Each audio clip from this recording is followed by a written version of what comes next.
Are you ready for some great meal ideas? Well, come along with me while we go through this week's What's for Dinner. Great, easy, simple recipes for weeknight meals. Hello, family and friends. I'm Susan, and welcome to my home. Are you ready for some good food? Well, tonight we're going to be having some Italian sausage and rice. It is so good, and it doesn't take hardly any ingredients. Kind of mind-blowing. Kind of like a sausage risotto, but not. It is just so good. So let me get this ponytail up and let's get to cooking. And we're going to be making some Italian sausage and rice. I have got some olive oil, some hot Italian sausage. And mind you, I'm only going to use about 3 of these. I'll use the other 2 in something else. I've got some diced tomatoes. It called for petite diced. Y'all know, if y'all know my pantry, I don't have petite diced. I've got diced though, and they'll work just fine. I've got some Knorr's creamy chicken rice, Parmesan cheese, this is what I've got, some mozzarella, and some minced garlic. So let's get to making some Italian sausage and rice. And I'm going to go ahead and put this on medium, and I'm going to go ahead and take the casing off of, I don't know if you can see that, there's a casing on here. Take the casing off of the sausage, that way it can fry up without the casing. Now you can fry it up with the casing if you were going to be cutting this into like slices, and it wouldn't be that big of a deal, but they did not have the already uncased spicy sausage. So I got what I could get, and we've got that going on. It does say to go ahead and add the 2 tablespoons of oil, so I'm going to go ahead and add that in, although I think the sausage is probably fatty enough, but it does call for a little bit of oil. So that is in there.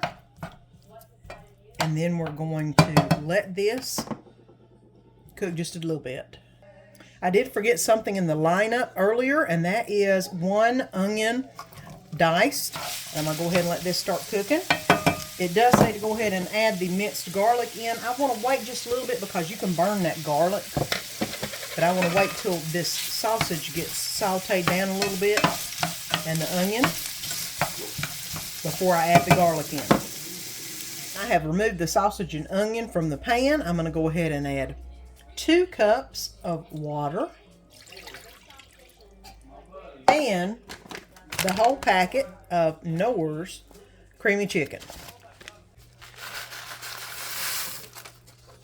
I'll go ahead and stir that in real quick. And it's got all of those good sausage juices in there, which are going to make it awesome. I bring it up to a boil. Now I'm going to turn it on low so it can simmer for about 7 minutes. And I'm going to go ahead and cover it. I'll bring you back in 7 minutes. And the rice is looking really good. So I'm going to go ahead and put back in the sausage and the onion. This is where I'm going to add the garlic. I'm going to add the 1 tablespoon of garlic right now because I didn't want it to burn earlier, and I thought it possibly could have. So I'm going to go ahead and put this in right here. I'm going to go ahead and add the diced tomatoes. It does call for Italian diced petite tomatoes, and I don't have that. So I am going to be adding in a little bit of Italian seasoning.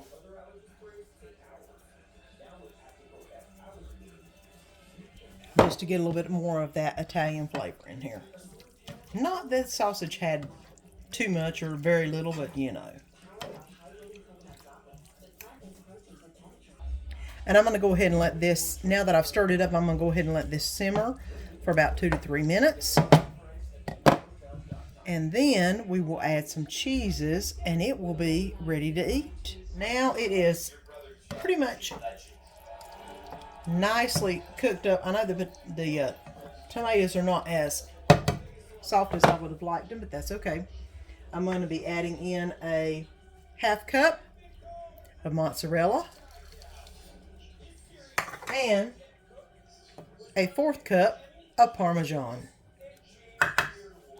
And I'm going to go ahead and let this cook up just a little bit. Let the rice absorb all the cheese. Put the lid back on it. and let it just marinate in its goodness, and then it'll be ready to serve. This is already looking really good. So let me let it let me let it cook on low for just about 2 minutes, and then it'll be ready to eat. And it is ready to plate. Let's go ahead and get Danny's portion in, and then we'll get going. Okay, now this is something I think that Danny would probably love. We will see. Because he likes rice and he likes Italian sausage. It does have a little bit of other stuff in it, but it is mighty tasty. And here you go, Italian sausage and rice dinner, and it's what's for dinner tonight. And let me give it a taste. Look at that cheese pull. It is so good. Y'all have got to try it. And it's what's for supper tonight. And tonight we're going to be making one of those freezer meals that I made. But instead of putting it in the crock pot this morning, because I forgot, we're going to be putting it in the Instant Pot. Get it done quick, easy, simple in the Instant Pot. I will defrost it in the microwave until it gets to where I can get it into the Instant Pot, and then we'll cook it there. So let me get this ponytail up, and let's get to cooking. And instead of doing the Blackbean Taco Soup in the crock pot, because I forgot to put it in this morning, I have put it in the microwave to defrost it so I can at least get the pieces into the Instant Pot, because that will be very quick to do. And we've got everything in the Instant Pot. I probably need to add a little bit of water just so I don't get a burn notification. I mean, we're talking maybe half a cup. It ain't much, just barely enough to not get a burn notification. And then put the top on. And I'm going to put it on 20 minutes is what I want. There we go. 20 minutes. And it shouldn't take long. 20 minutes should be plenty of time. I probably could have done 10. But I want to make sure the soup's nice and hot. So we'll come back in 20 and see how it looks. And I defrosted this and then put it in the Instant Pot for 15 minutes. And look how good this looks. So let's get it plated up so we can have some black bean taco soup for supper tonight. Here we go. Let's go ahead and put a little bit of sour cream and a little bit of Mexican cheese on the soup.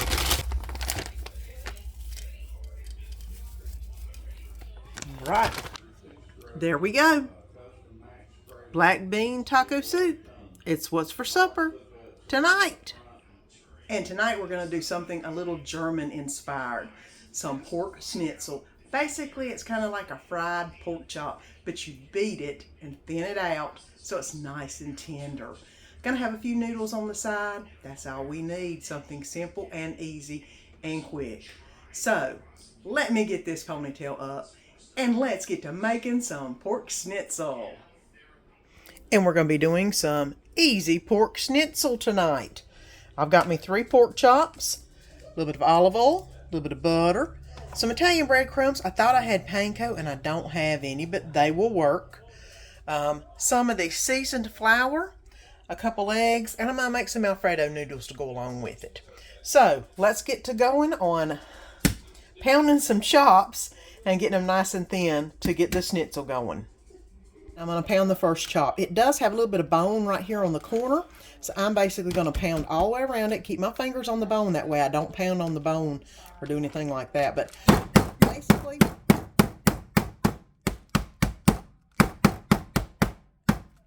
and that pretty much is it. You're supposed to get it about 1/4 of an inch thick. I ain't that worried about how thin it is as long as it's nice and flat. So that one's done. It's not quite 1/4 of an inch, but you know, it's not bad. And I'm going to do the other 2, and then I'll bring you back whenever I do the breading. And by pounding them in the Ziploc bag, you don't have all of that splatter mess, and you can just throw the Ziploc bag away. So now let's get to breading them. Okay, and I'm going to start by putting the pork chop in the flour, and what I'm using is the Kentucky Colonel seasoned flour. I'm going to put the pork chop in the egg, and then let the excess drip off. And then I'm going to put it over here in the breading and let that get on it. And then head to the next one until I get all 3 breaded. And I've got 3 tablespoons of olive oil and 2 tablespoons of butter in here. And I'm going to go ahead, it's nice and hot. I'm going to go ahead and put the pork chops in there. I think I've got enough room to fit all 3. I did let them cool in the refrigerator until time to cook. So there we go. I'm going to go ahead and cover this and let this stay on about a medium heat for 3 minutes. Flip them, and 3 minutes on the other side. And it's been 3 minutes. Flip it over and see how they're looking. Oh, overdone. I overdid it just a little bit.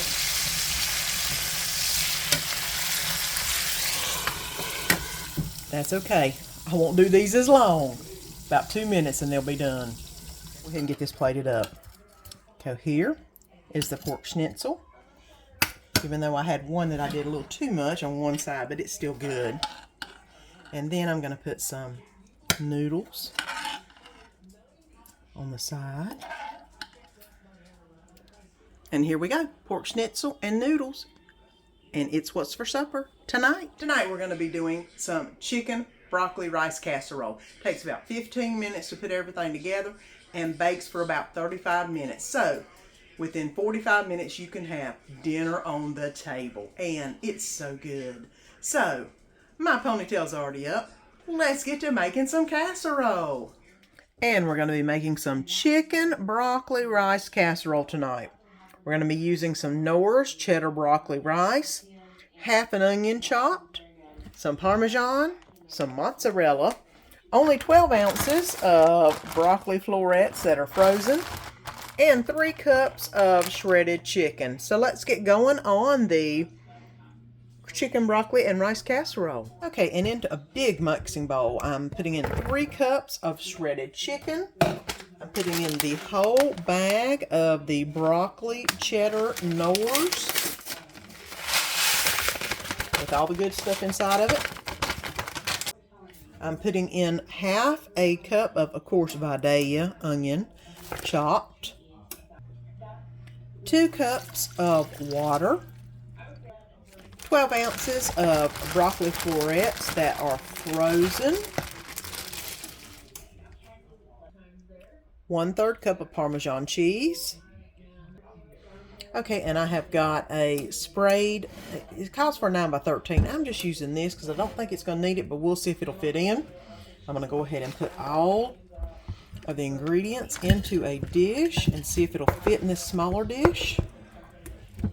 And I've had this in the oven for 20 minutes on 400. I'm going to go ahead and add the rest of the Parmesan cheese, which I put 1/3 cup of it on top. In it now, I'm going to put some on top of it. I'm going to put the 3/4 cup of mozzarella on top too. Now I'm going to put this back in the oven for about 10 minutes, let the cheese melt all over, and then we'll be ready to eat. And I just got it out of the oven. And here's what it looks like. It didn't brown on top as much as I thought, but it should be good. So let's get it plated up. And here you go. Broccoli chicken casserole. It's what's for supper tonight. I hope that you've enjoyed this week's What's for Dinner. 4 quick and easy meal ideas that'll make your weeknights go a whole lot faster. If you haven't already, please subscribe. We'd love it for you to become part of our channel's family. And don't forget to come back next Sunday for another What's for Dinner and 4 new recipes. Until next week, have a great week. Don't forget to click that link below and subscribe so you don't miss any of the upcoming videos. And let our family be a part of your family.